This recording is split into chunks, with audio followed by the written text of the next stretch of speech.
Halo semua, salam sejahtera Malaysia. Selamat datang ke channel Fels Lifestyle. Saudara-saudara yang amat dihormati tuan-tuan dan puan. Mungkin tidak lagi mengejutkan sekiranya saya bercakap tentang 6 ahli parlimen bersatu yang menyatakan sokongan kepada Anwar Ibrahim. Mungkin juga tidak mengejutkan selepas saya cakap bersatu yang bertindak mahu memindah perlembagaan dan keputusan daripada ROS yang telah meluluskan pindaan perlembagaan Parti Bersatu. Mungkin itu mengejutkan sebab mungkin baru ada yang tahu hari ini bahwa ROS telah meluluskan pindaan perlembagaan Parti Bersatu. Tidak lain dan tidak bukan berkaitan dengan kerusi 6 ahli parlimen bersatu ataupun Perikatan Nasional yang menyatakan sokongan kepada Anwar Ibrahim. Nah, saudara-saudara, yang mengejutkan hari ini yang saya nak kongsikan adalah apa respon daripada 6 MP bersatu yang menyatakan sokongan kepada Anwar Ibrahim. Bahkan sebelum ini mereka telah menyuarakan bahwa mereka tidak gentar berkaitan dengan pindaan perlembagaan Parti Bersatu sekiranya mereka hilang kerusi sebagai ahli parlimen. Satu perkongsian daripada Malaysia Kini bertarik 3 April. Segera luluskan pindaan perlembagaan bersatu, langkah terpuji PMX ataupun Anwar Ibrahim. Ahli Parlimen Gua Musang Muhammad Azizi Abu Naim mengucapkan tahniah kepada Bersatu selepas Jabatan Pendaftar Pertubuhan ROS meluluskan pindaan perlembagaan partinya itu. Malah, menurutnya, kelulusan oleh ROS dalam tempo yang singkat itu membuktikan langkah terpuji kepimpinan Perdana Menteri Anwar Ibrahim. Apa sudah jadi? Bukankah Bersatu pada mulanya mahu memindah perlembagaan untuk menjadikan parti mereka itu bersih ataupun memulihkan keadaan? Namun, Azizi Abu Naim, MP Gua Musang pula membuat pengakuan bahwa ini adalah tindakan terpuji kepimpinan Anwar Ibrahim.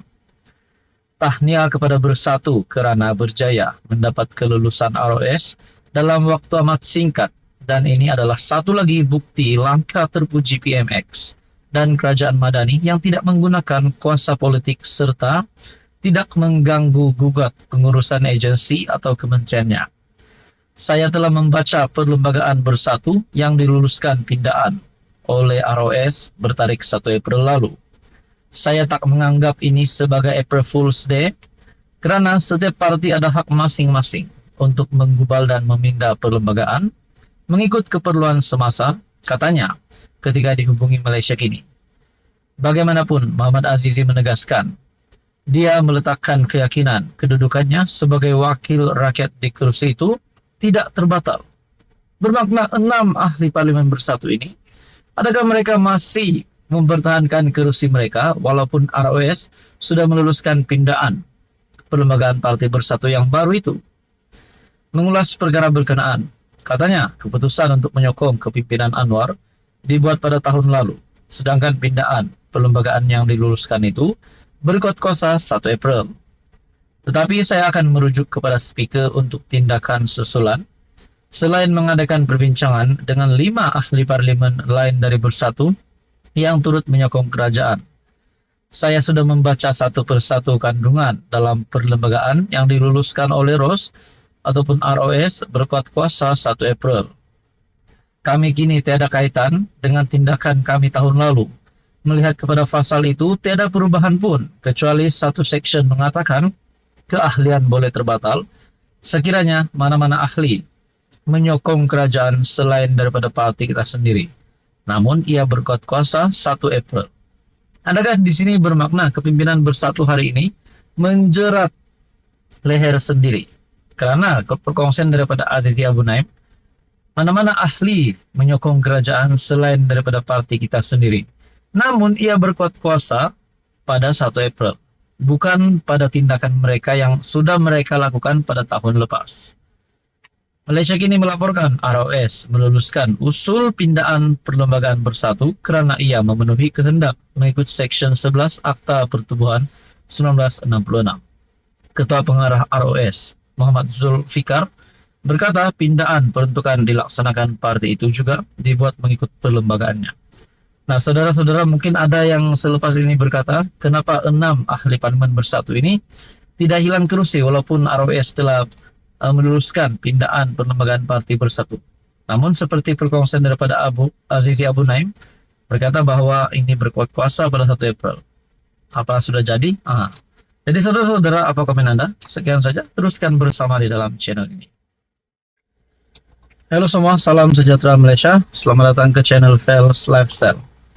Satu lagi isu hangat yang saya nak kongsikan hari ini. Seperti yang kita sudah dikejutkan ataupun digemparkan baru-baru ini, titah yang di Pertuan Agong ke-17, Sultan Ibrahim, bertitah kepada Ketua Pesuruhjaya SPRM Tan Sri Azam Baki. Bulan madu dah tamat. Go catch the bees. Pergi tangkap lebah. Titah baginda kepada Azam Baki sebagai Ketua Pesuruhjaya SPRM. Sudah pasti Azam Baki sebagai Ketua Pesuruhjaya SPRM juga sudah meresponi perkara ini dan akan menjalankan tugas dengan lebih baik lagi selepas ini. Dengan ini banyak lagi ahli-ahli politik, taikun-taikun ataupun mana-mana individu yang kaya raya yang terlibat dengan tuduhan yang dikata ataupun dicakap-cakap oleh orang bahwa mereka terlibat rasuah. Mana-manalah terlibat rasuah, didakwa, yang sudah didakwa, yang bakal didakwa. Akhirnya banyak yang meroyan dan kepanasan. Namun saudara-saudara, ini satu pendedahan baru pada 3 April berkaitan dengan Syarikat Spangko, berkaitan dengan pengurusan kendaraan kerajaan. Didakwa tipu bos Spangko mengaku tak salah. Hakim membenarkan Tan Hua Chun diikat jamin RM 2 juta bersama seorang penjamin.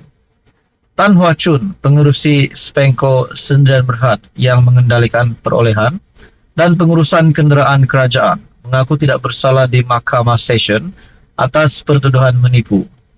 Tan, 83 tahun, membuat pengakuan itu selepas pertuduhan dibacakan di depan Hakim Suzana Hussein.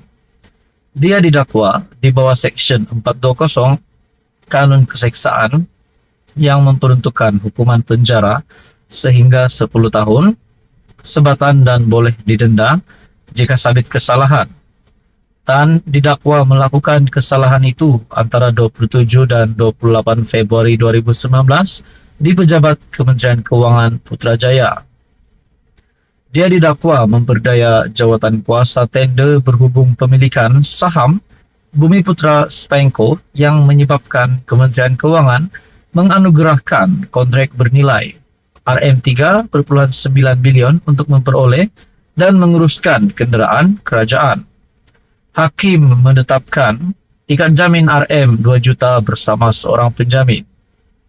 Tertuduh pula turut diarah menyerahkan pasportnya kepada mahkamah sehingga kes selesai. Kepada mahkamah sehingga kes selesai, melaporkan diri di pejabat SPRM setiap 2 bulan dan dilarang menghubungi saksi secara terus atau melalui pihak ketiga. Sebutan semula kes ditetapkan 4 Jun ini.